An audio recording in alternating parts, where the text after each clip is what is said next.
शायद जमील साहब आपसे भी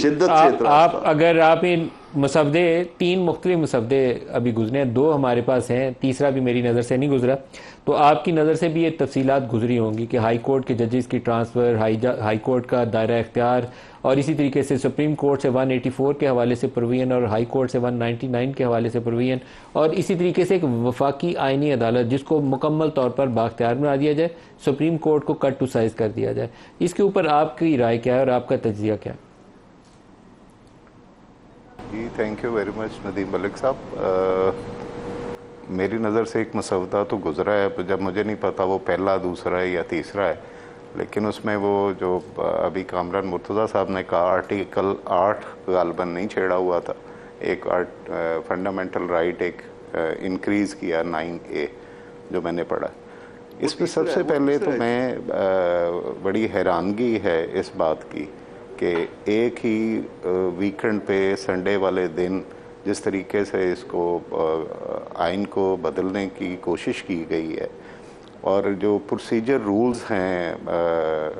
2007 के गालबन, उसको टोटली वायलेट किया गया है। उसमें अभी मुझे जब कामरान मुर्तज़ा साहब की पार्टी ने जब कहा कि जी हमने तो मसवदा ही नहीं देखा, और बाद में टीवी देख के पता चला कि बहुत सारे लोगों ने भी मसवदा नहीं देखा, कुछ शायद हुकूमती पार्टी के MNAs ने इस पे भी एहतजाज किया, जो टीवी से पता चल रहा है। तो ये तो लेजिस्लेशन की बेसिक स्पिरिट, एक आम लेजिस्लेशन जो है, जब आप कहते हैं कि रिप्रेजेंटेटिव हैं MNAs और सेनेटर्स लोगों के, और this is the will of the people which is being translated, तो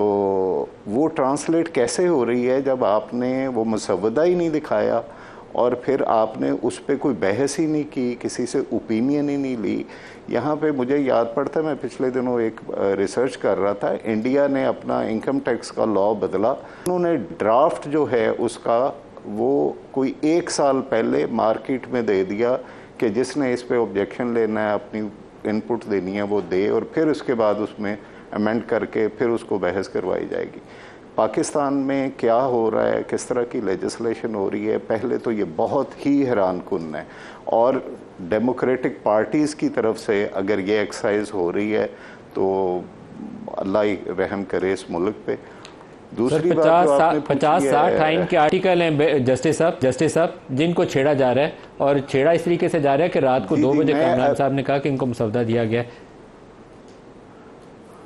वो अभी मैं 156 रूल है जो प्रोसीजर रूल्स का मैं बता रहा था, वो मैंने पढ़ा है, तो उसमें उन्होंने लिखा हुआ है कि आपने एक अलहदा से पुट करना है, और उस पर एक क्लास पे वोटिंग होगी और उस पर येस और नो किया जाएगा। इतना सेंसिटिव है और इतना